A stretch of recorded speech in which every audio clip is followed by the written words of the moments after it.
What is up, guys? Welcome back to another video, and today we're going to be analyzing game number 3 of Tlph versus Aurora. So this is the battle of the undefeated. Well, both teams were undefeated until after this game, so spoiler alert, Aurora actually won. I already know the results, and actually this is my first time watching this game because we had a scrim during this match, so I couldn't watch it. So it's going to be my first time seeing it. So I also made a poll on whether do I analyze game number 2 or game number 3, because I heard that game number 2 Tlph just kind of threw, but for game number 3 it's a little bit more interesting because Aurora actually pulled the Baksha Estes, and we haven't seen an Estes in a very long time. So I think analyzing this would be a little bit more interesting. Alright, so let's look at the ban in the draft. Aurora banned Lo Yi, they banned the Joy, and they also banned the Chip, whereas Tlph they banned the Joy, Fanny, and the Suyu. Alright, so these guys could pick like Harris. Probably Harris is like super prio right now, because they also have banned the Lo Yi right there to not be able to get countered by Lo Yi. Second skill, first skill combo from Lo Yi is kind of hard to deal with if you're a Harris. But they picked the Granger instead. Damn. Alright, I didn't expect that. Anyways, there's no Joy, so maybe that's why they first picked the Granger. So it is possible that that's the reason why they first picked the Granger. So now these guys might pick Harris on the other hand, and then they might pick like a Badang maybe. Harris Badang. Harris is Matilda open? Yeah, Harris Matilda maybe. Yeah, Matilda is open, so it could be a Matilda +1, Matilda Harris, or they don't even have to rush Harris because there's already a Granger, so they could go something else. Like Matilda, maybe a Mage. Who else is open? Oh, there it is. Yeah, Matilda Alpha. They're not rushing the Harris, but most likely Harris will go right here. In most cases. Now, these guys against a Matilda. So you could either go Khalid against a Matilda. Or, okay, another thing that people go against utilities like Matilda are to go sustain as well. Right? They fight sustain versus sustain. And then they just kind of do like, okay, whoever sustains the most wins. So they pick Edith and Sicilian.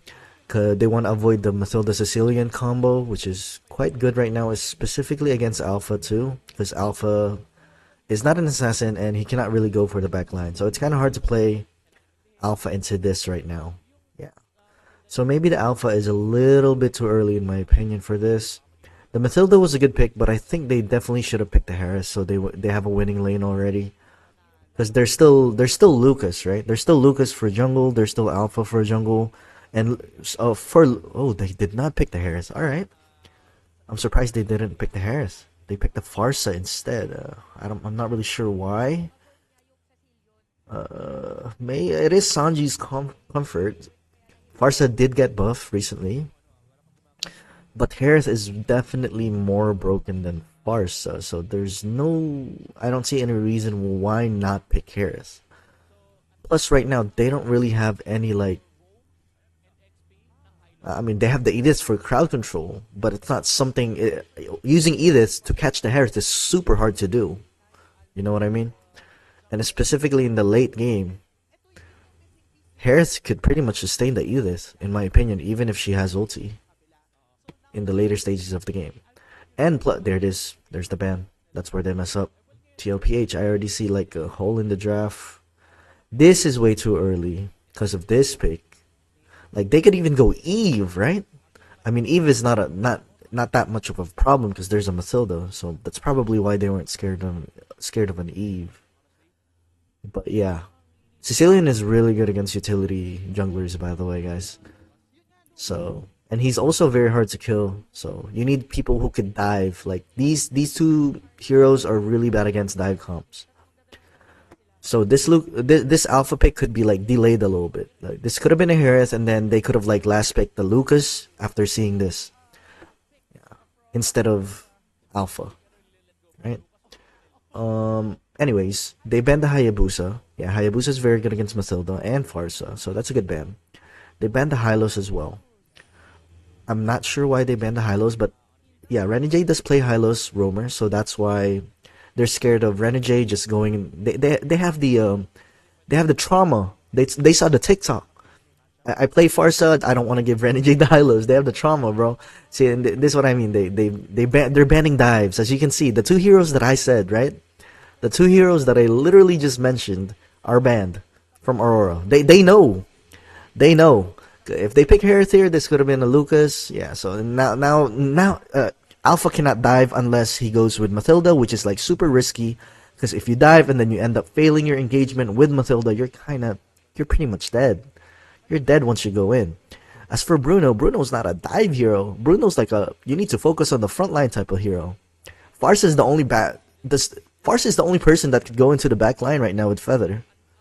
But she's not gonna have Feather all the time. It's like 20-second cooldown or something. 18-second cooldown. So now Aurora, this is where they go the Baksha Estes to counter the heal from the Mathilda. It was kind of risky in my opinion. Because Baksha actually, technically, Baksha loses to Alpha, right? In terms of the matchup. Because Alpha deals true damage, and no matter how tanky you are, the more tanky you are, the happier Alpha is. But the thing is, that I guess the Estes, they're not scared of it, literally because of the Estes. And this was really, really, how do you say this? Really risky. Because Farsa shines against these types of heroes, right? Because they also have nobody to go for the back line, except if Baksha goes in for the back line with the first skill, right? And then Farsa has AoE damage to try and kill the Estes. The bad part about this is Bruno's only single target, right? With the Estes, it's like almost the way. Okay, so I personally have played against Oh My Venus before in MPL when I was in Bren, and I noticed that the way that people countered like the Ube Strat was to have a lot of AoE damage or have a lot of AoE crowd control, right? But in this case, Bruno's a single target. The only AoE damage they have is the Farsa, Benedetta, you could say, and the Alpha. So, but it's not like super hard AoE. You know what I mean? The Benedetta ulti is not, you're not going to stay there for long. Obviously, the people are going to try to dodge it. Let's put okay, we're in 1080p, never mind. But yeah, so it's like the battle of sustain, pretty much. So this could even change, like this could have been a Florine. The thing about Estes is, you can build anti-heal and you do pretty well against Estes. Whereas if it was Florine, even if you build anti-heal with Florine, even if you have Baksha, like, as long as you ulti, the anti-heal is not affected. So that's the broken thing about Florine. And plus, her first skill got larger like the last two patches. So the thing about this is, I'm not really sure why Renegade didn't go for a focusing mark as well. He has this quantum charge. Focusing mark is kind of broken right now for like utility roamers. Because you get movement speed every time you attack heroes, and your teammates get damage increase whenever you hit the enemies with your, like, for example, you hit the enemy with your auto attack or your second skill, which is like a really big skill, right? But we're seeing a dive here, and I think they had a really specific rotation here for Aurora to go around this gold lane and bully this Bruno. So what I'm seeing right here is they're going heavy on this gold lane and just feeding this Granger to get as much early game as possible. And Sanford already messed up right there, hitting the wall a little bit, missing one minion. Not that big of a deal, but Ube was forced to flicker here, which is fine. They did end up getting a kill on the Bruno, which is a big deal, and Granger got a lot of plating off that. So I think with this, they definitely practiced this team composition from what it looks like, because they had a specific rotation for it. As you could see, like, based on the first gank, they knew where to go. They knew they were going to dive the bot lane. Estes knew that Baksha was going to go to the gold lane. So what Granger did was he went trade for trade with Bruno, knowing that he has heal. So it doesn't matter if Bruno pokes him, right? Here we go. We're going to go for a 50-50 retry now. Okay, who's going to win it? Alpha. Ooh, damn. Tlph winning that 50-50 retry. Well, okay. In favor of Tlph, definitely. 0-for-0. But here they have the lead. Bruno's only level 3 and Dominkite is almost level 5. So this is what they wanted this whole time. This is what they wanted all along.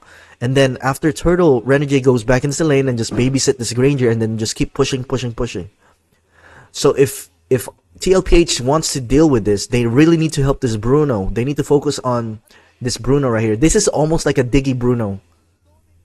Kinda. Similar. Diggy Bruno, but instead it's a Estes Granger and then they bully. They bully whoever they're against. Here, so it looks like JP knows what's up. JP knows that, oh, they're staying in the gold lane. They're just staying here, trying to babysit this Granger. So far, yeah, that's what I've been seeing. And they just want a full clash at this gold lane. So let's see who's gonna sustain better.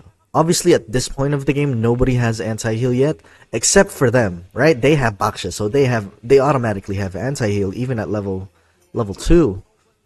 Whereas these guys, TLPH, they don't have anti-heal until they get the actual item. So that's probably an advantage that they have for Aurora. Alright, Carl T's is gonna go right here. I don't think he's gonna be able to kill that Estes. Just too much heal. You don't have anti-heal yourself. If Farsa was here, I get it. If Farsa was there, definitely. Farsa would probably have anti-heal like somewhere at 5 or 6 minutes maybe. Okay, he's gonna go for Alpha. Okay. He just wanted to disengage right there. So Sanford, what Sanford's trying to do, since he has a lot more mobility than all 5 of these players, is he's going to try to cut and clear 2 waves instead of just clearing 1. So that, yeah, that's what TLPH has. They have the mobility advantage, right? So that's what I want to see more from TLPH with this team composition. They might lose team fight because they don't have anti-heal just yet. Oh my god, that's... Damn, Benedetta hurts. No more Estes ulti right there. They need to back off a little bit. There we go. Farsa's about to throw a feather airstrike right here after the Estes ulti. Farsa's about to throw a feather. No? Ooh. Damn, Benedetta hurts. 50-50. Carl TZ. Oh, Carl TZ still got it. Damn. Wait, TLPH is... they're fine. They're fine with it. 2 for 2. They even got the turtle. So it's a good trade, but these guys got the blue buff, which is not too bad. Alpha doesn't really need the blue buff that much, so it's an even trade, I'd say. Not a bad trade. To be honest with you, you know how the Benedetta was here? Yes, he did get some kills, but I'm gonna be honest with you, I think he was just letting the minion wave. You know how he cut earlier before the turtle? He was just letting the minion wave kind of push this tower. But in my opinion, I think these guys are really strong on team fights. So I would rather just trade towers rather than contesting for a turtle. Because they were just, I'm going to be honest with you, right? They were just kind of lucky. It was a 50-50 retreat, and you don't know if Carl TZ was going to be able to get that turtle. So it was a big risk. So would you rather go for a risk, or would you rather go for a safe objective, where it is just give the turtle and then go for towers, right? In this case, they're doing the Ube Strat, just sticking together. You know this is what they're gonna go for, knowing Estes, right? Oh my Venus type of thing. I mean, they have Venus on Aurora too, but it's an ambassador, so they probably pick up on these things quite well. They know, I mean, master the basics of Coach Oh My Venus before, so they should know how it's played well, right? So let's see here. They're just gonna Ube Strat. So it's pretty much they're gonna force a team fight and then try to clash as fast as possible so that Benedetta cannot push anything. So we're just going tower for a tower here, but the bad part is mid lane tower is a lot more important than side lane towers in my opinion. Like the map pressure it gives you, it makes you vulnerable on these 2 sides of the map, which is kind of hard. It's kind of hard to position yourself if you're a damage dealer since you have nowhere to run. Yeah, no tower to run to. But the next turtle is going to be up right here. Benedetta again is on the same side as the turtle, where he could be like, he's going for the Estes. At least Sanford knows who he's going for. Oh damn, I think he should have gone for the Estes. Now Demon Kite won the retry battle. This is what I mean, right? There's a lot of what ifs. What if earlier Demon Kite got the turtle after a 50-50 battle, right? Then that means Benedetta being there just makes it useless, and this is what they do. They just stick together. Now Benedetta cannot split push because he was in a team fight and he got poked earlier. So like what TLPH could have done better, in my opinion, is to try avoid team fights and try to use their mobility, but Benedetta has been joining team fights this whole time. And knowing Sanford, he's kind of a team fight type of XP, in my opinion. And I don't know if they have... I mean, he's played Benedetta before, I'm sure. And even in his amateur days, I've seen him play Benedetta. But as you can see, like, if you fight them head-on on a team fight, you lose, right? This is what the Ube Strat is all about, right? And I think there hasn't been an Ube Strat for a very long time. So, in my opinion, I think Tlph just kind of got... they played against it. They're experienced players, right? JP, Carl TZ has played against it. Oheb has played with the Ube Strat, so they know, right? They know what this is about. Sanford has played against an Ube Strat. Sanji has also. So, they should be aware of what the Ube... I mean, they could be culture shocked since they haven't played against it in so long, right? But the best case scenario is Farsa just feather striking the minion waves and not making them push whenever they're together. And then Benedetta just keep pushing the side lane towers. So by the time the Lord spawns, the side lane towers are pressured and now they're going to be hesitant to do the Lord, right? That's the main idea about this draft. But it wasn't really executed well in my opinion, specifically for Sanford, right? Yes, he's getting kills, he's doing damage on the backline, but as you can see, it doesn't do much. Right? Unless he kills this guy. No, he's not going to kill him. Oh, yeah, he's not going to kill him. Damn. What a play from Dominic. Now it's a... He went for a duel right there. I'm not really sure why he went for a duel. Because... it's kind of risky. Like, Granger... In most cases, Granger would not be alone clearing the opposite wave before the Lord spawns. Very rare. It would be very, very rare that he'll be alone, right? Usually he has someone to vision for him, and then he clears the opposite lane. And then after clearing the opposite lane, they go to the Lord together. If they don't have a split pusher, right? But in that case, Sanford went for an ego duel, which is not good. Yeah, Sanford went for an ego duel, and he ended up failing. He tried to go for a pick-off on Granger with a flicker, by the way. With a flicker. So it's kind of hard to do. I get it, he was trying to burst them, but Benedetta's just not like that. Maybe if Dominkite didn't have flicker, maybe it was definitely possible.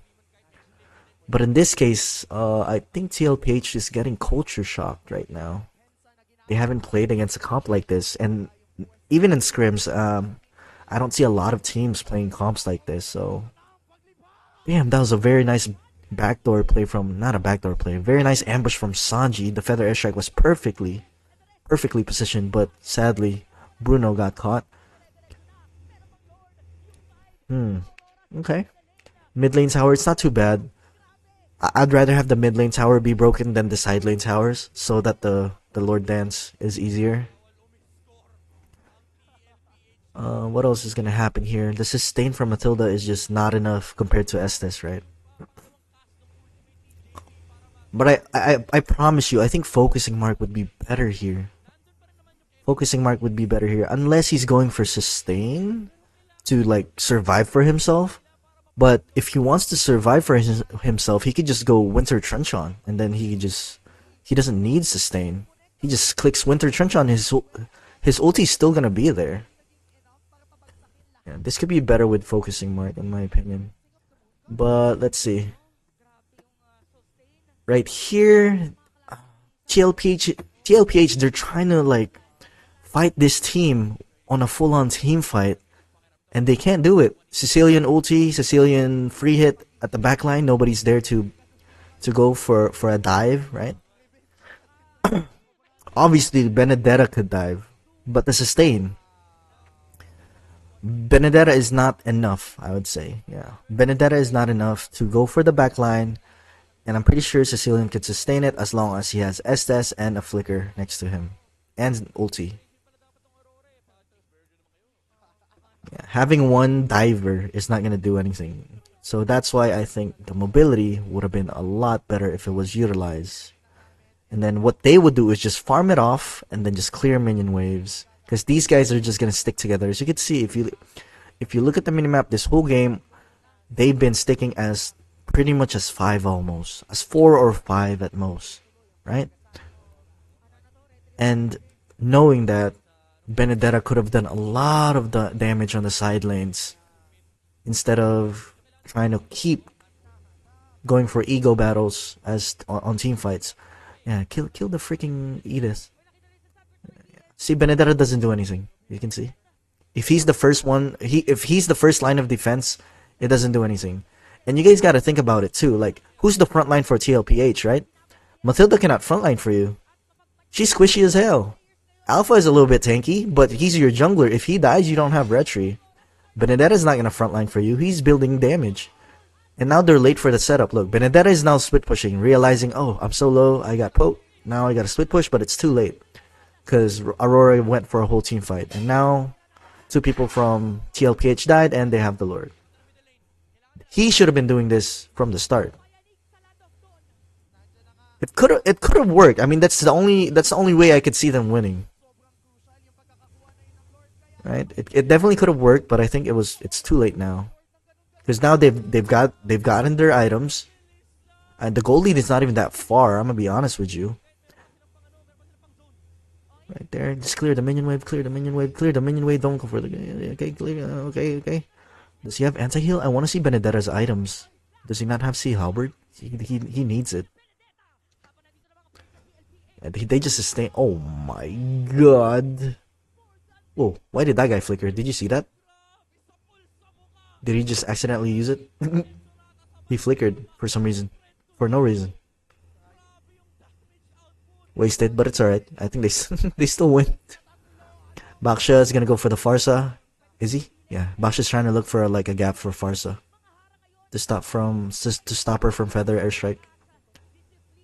There it is. Oh man. Damn, Sanji's positioning really well, but it's not enough. Yeah, Sanji's like playing out of his mind, but it's definitely not enough. The sustain is too much, guys. Sustain is way too much. Damn. So now, what do we learn here? What do we? Oh my god! All right, hey, chill out. Hey, damn, we got Renegade with the taunting. Anyways, yeah, we saw a utility versus utility, and that is another way that people could counter the Matilda pick is just go sustain. So you either go pick off or sustain. That's the only way to counter a Matilda pick. Now you learn something new, right? You learn something new. I mean, it's been there for quite a while. It's just that nobody does it. So, yeah, definitely a good... Why did it say Onyx? Did I just see Onyx? Yeah, it said Onyx on the scoreboard. But anyways, very good draft from Aurora.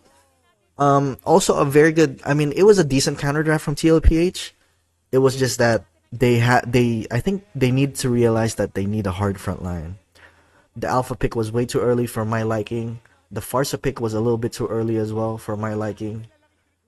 Like, imagine... I don't even know if Harith could do anything there, even if they pick Harith, right? But if it was a Harith Lucas, imagine the AoE damage that you have with first skill, and then the Lucas first skill, right? Nobody stops the Lucas. They don't have any crowd control except for the Edith. So Edith needs to pick one. And Lucas could even dodge the Edith with the first skill and the transform. So definitely something that they need to look into. But yeah, let me know in the comment section below what you guys think. Aurora did really well this game. They had a very culture shock drop for Tlph.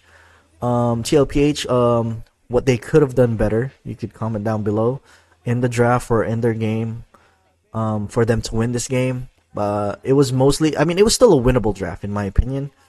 It was just not executed the way it was supposed to be, with the Benedetta joining team fights way too early. Should have been pressuring them in the side lanes and using the mobility instead of trying to fight them in a whole clash. Because that's what Aurora wanted to happen, is for them to go for a clash, and Stanford just kind of gave them that. So anyways, yeah, I'm gonna review game number 2 for the next video, guys, since on my poll it says that you guys wanted me to review both games where Tlph almost won game number 2. So yeah, before we go there, we're gonna do don't forget to like and subscribe to the channel, and that would be all. Thank you. Bye.